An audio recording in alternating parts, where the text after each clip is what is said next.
Hello दोस्तों, स्वागत है आपका IQ स्मार्ट पे। तो आज की इस वीडियो में मैं आपको पैसे खर्च करने का एक बहुत ही स्मार्ट तरीका बताने वाला हूं। यदि आप इस वीडियो में बताए गए तरीके को इस्तेमाल करते हैं अपने पैसे खर्च करने के लिए, तो आप अपने पैसे भी खर्च कर सकते हैं, ऊपर से आप उसमें बहुत सारे पैसे बचा भी सकते हैं। तो वो कौन सा स्मार्ट तरीका है, आइए हम जानेंगे इस वीडियो में।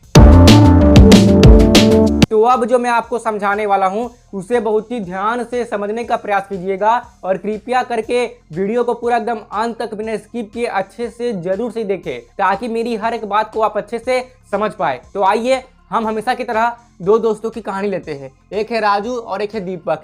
ये दोनों दोस्तों की जो सैलरी है ना, वो 25,000 रुपये है महीने की, और अगले 5 सालों तक इन दोनों की जो सैलरी है वो 25,000 रुपये ही रहने वाली है, ऐसा मैं मान करके चलता हूँ। अब क्या होता है ना कि एक दिन ये दोनों दोस्त साथ में बैठते हैं और ये डिसाइड करते हैं कि आने वाले 5 सालों में वे क्या क्या खरीदेंगे। तो दोनों ने डिसाइड कर लिया है कि दोनों फ़ोन खरीदेंगे, जो कि आ रही है अभी 30,000 रुपये की।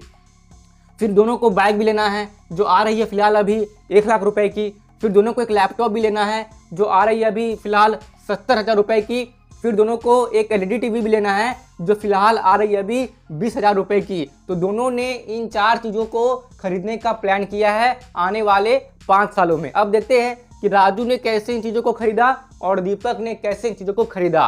पहले हम बात करेंगे दीपक के बारे में। तो आप दीपक यहाँ पे देख सकते हैं कि दीपक ने तुरंत 35,000 रुपये पे EMI पर अपनी फ़ोन ले ली। अरे फ़ोन की दाम तो 30,000 रुपये है, अब यहाँ पर ये 35,000 की हो गई। देखिए, हम जब भी कोई चीज़ EMI पे लेते हैं ना, तो हमें इंटरेस्ट उसमें लगता है। तो अगर आप उसकी टोटल कॉस्ट जोड़ेंगे तो उसकी एक्चुअल कॉस्ट से उस प्रोडक्ट की जो EMI की कॉस्ट है वो ज़्यादा हो जाएगी। तो इंटरेस्ट लगाने पर जो टोटल कॉस्ट दीपक की लगेगी वो होगी 35,000 रुपये फ़ोन पर, जिससे वो पर मंथ EMI पे चुकाएगा 1 सालों तक। यानी कि उसकी जो मंथली EMI है वो आएगी 2,917 रुपये। तो बस दीपक को मतलब तुरंत चुल मची और उसने जाके फ़ोन ले लिया, है ना। जो होती 30 की उसको पड़ गई 35 की, बिकॉज कि उसने EMI पे लिया है। अब महीने की कमाई 25,000 रुपये, तो एक ही बार में फ़ोन कहाँ से ले पाएगा, जाहिर सी बात है। इसलिए उसने EMI पे लिया है, सही डिसीजन लिया इसने, है ना। आइए देखते हैं कि किसने सही फैसला लिया है, आपको इस वीडियो में आगे मालूम चल ही जाएगा। अब ठीक 2 महीने बाद दीपक ने क्या किया है कि 1,15,000 रुपये की बाइक भी ले ली है। यानी कि बाइक तो 1,00,000 रुपये की, लेकिन जब इसने बाइक को EMI पे लिया है 1 साल के अंदर, जिसे वो चुका देगा, तो उससे बाइक पड़ गई 1,15,000 रुपये पर, जिससे कि उसकी मंथली EMI आ गई है 9,583 रुपये, 9,583 रुपीज़। ठीक है, मतलब कि पूरे 1 साल, यानी कि आने वाले 1 साल में राजू की जो मंथली EMI जा रही है वो जा रही है 12,500 रुपये। इतनी तो उसकी EMI लग रही है। बाप रे बाप, कैसे ही अपने पैसों को मैनेज कर रहा होगा जबकि सैलरी इतनी कम है। आइए हम आगे समझेंगे, छोड़िए। अब 1 साल के बाद, ठीक है, अब क्या होता है ना कि ये जो लैपटॉप की प्राइस है 1 साल के बाद महंगाई बढ़ने से, इन्फ्लेशन के कारण 70,000 रुपये से 72,000 रुपये पर हो जाती है। लेकिन जैसा कि दीपक की तो इतनी सैलरी नहीं है, तो वो लैपटॉप भी EMI पर ले लेता है, जिससे कि उसकी जो लैपटॉप है 72,000 रुपये की, उसे पड़ जाती है 80,000 रुपये की, जहाँ पे वो 1 साल तक EMI चुकाएगा इस लैपटॉप की, और पर मंथ की EMI उसकी आ रही है 6,666 रुपये। ठीक है, अब फिर 1 साल बाद, ठीक है, जब इसकी EMI कंप्लीट होती है तो राजू क्या करता है, सॉरी दीपक क्या करता है कि LED टीवी भी ले लेता है। अब यहाँ पर देखिए, ये मतलब कि इन दोनों की EMI खत्म होने पर दीपक ने तुरंत लैपटॉप लिया। अब लैपटॉप की EMI खत्म होने पर दीपक ने तुरंत LED टीवी भी ले लिया। अब जैसे कि मतलब अब आने वाले 2-3 सालों में दीपक LED टीवी ले रहा है, तो महंगाई के कारण इसकी भी तो प्राइस बढ़ेगी। तो इसकी प्राइस बढ़ चुकी है 25,000 रुपये पर। लेकिन जैसा कि दीपक ने LED टीवी को भी EMI पे लिया है, तो उससे LED टीवी पड़ गई 32,000 रुपये की, जहाँ पे उसकी आने वाले और 1 साल में जो मंथली EMI है वो पड़ेगी 2,666 रुपये। ठीक है, यानी कि जो टोटल कॉस्ट हो रही थी इन दोनों की, जिन्होंने लिस्ट बनाया था, ठीक है, वो 2,20,000 रुपये की हो रही थी।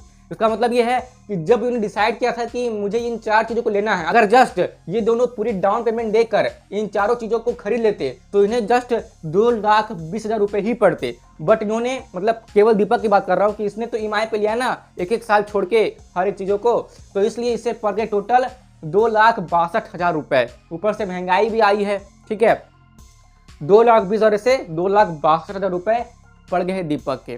तो ये दीपक के खर्चे को मैंने आपको बताया कि दीपक ने कैसे कैसे इन चारों चीज़ों को खरीदा।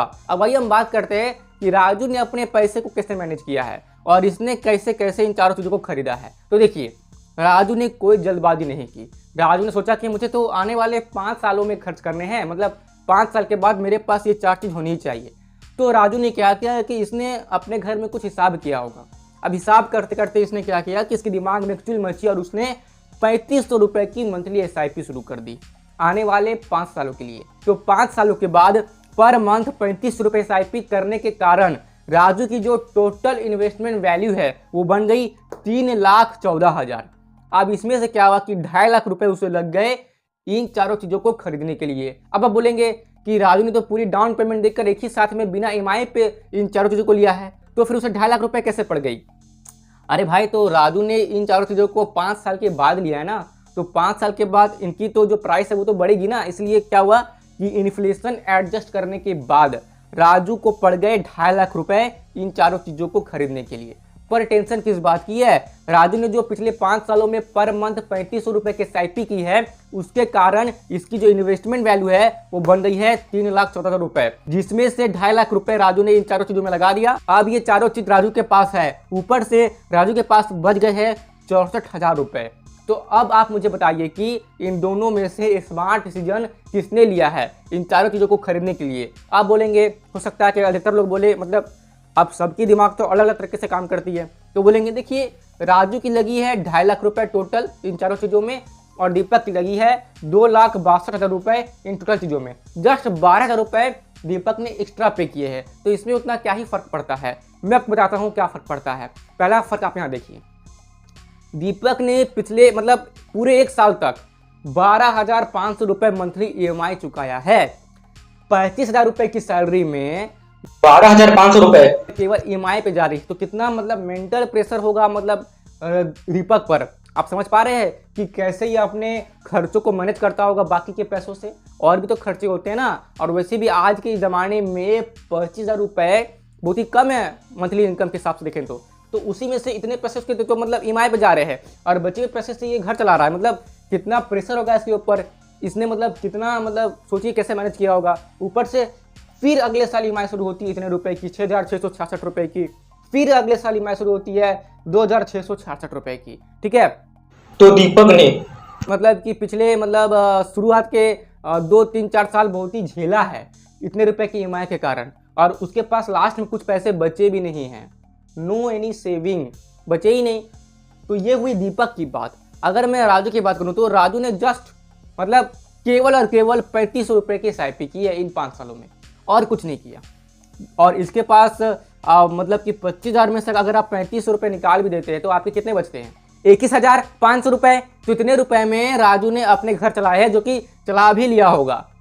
ठीक है, और अंत में इन्वेस्टिंग के कारण क्या था कि राजू की जो 3,14,000 रुपये बने हैं, इसके कारण क्या हुआ कि राजू की 64,000 रुपये बच भी गए। इसके पास सेविंग भी हुई और साथ में इसने कुछ मेंटल प्रेशर और फाइनेंशियल प्रेशर को नहीं झेला, मतलब आर्थिक दृष्टि से उतनी संघर्ष नहीं किया। ठीक है, क्योंकि इसने स्मार्ट डिसीजन लिया, क्योंकि इसने SIP किया। जबकि दीपक ने ऐसा कुछ भी नहीं किया, इसने काफ़ी ज़्यादा फाइनेंशियल और मेंटल प्रेशर झेला है और साथ ही में दीपक के पास कोई सेविंग भी नहीं बची। तो अब आप मुझे बताइए कि दोनों में से स्मार्ट डिसीजन किसने लिया? ऑफकोर्स राजू ने स्मार्ट डिसीजन लिया, और आपको भी ऐसा ही निर्णय लेना चाहिए। कोई भी चीज़ खरीदने से पहले आप तुरंत उस चीज़ को मत खरीदिए। पहले तो आप ये सोचिए कि जब आप उस चीज़ को खरीदने के बारे में सोच रहे हैं तो क्या सच में आपको उस चीज़ की आवश्यकता है। अगर आपको उसकी आवश्यकता है तो तुरंत एक झटके में दीपक की तरह जोश में आके EMI पे उस चीज़ को ना ले ले। ऐसे में आप इंटरेस्ट के तौर पर अधिक पैसे भी चुकाएंगे और साथ में आप में पर मंथ EMI चुकाने का जो मेंटल और फाइनेंशियल प्रेशर आएगा वो अलग। इसलिए आप दीपक की तरह निर्णय बिल्कुल भी ना ले।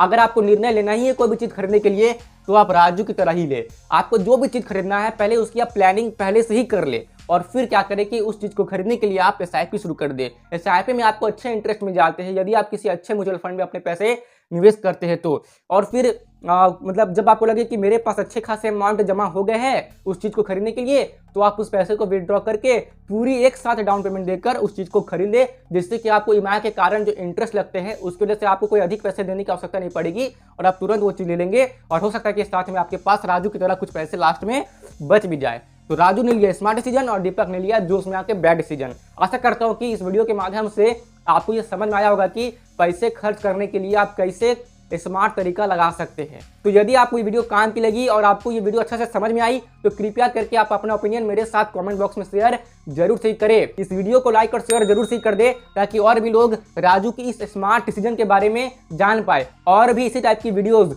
रेगुलर बेसिस पे देखते रहने के लिए आप IQ स्मार्ट को सब्सक्राइब कीजिए और साथ ही में जो पास में बेल आइकन है उसे तो आप जरूर से प्रेस कर दीजिए ताकि भविष्य में मैं जब भी कोई भी ऐसी वीडियो अपलोड करूं जिससे कि आपको वैल्यू मिले तो उसकी नोटिफिकेशन आपको उसी वक्त मिल जाए और आप राइट टाइम पे ही उस वीडियो को देख ले। IQ स्मार्ट के साथ कनेक्टेड रहने के लिए आप IQ स्मार्ट की फेसबुक पेज, इंस्टाग्राम पेज और टेलीग्राम पेज को भी फॉलो कर सकते हैं, जिसकी लिंक आपको डिस्क्रिप्शन बॉक्स में मिल जाएगी। और दोस्तों मेरे मित्रों, यहाँ तक रुकने के लिए, अपना कीमती समय देने के लिए और मेरी बातों को ध्यान से सुनने के लिए आपका सच्चे मन से बहुत बहुत धन्यवाद।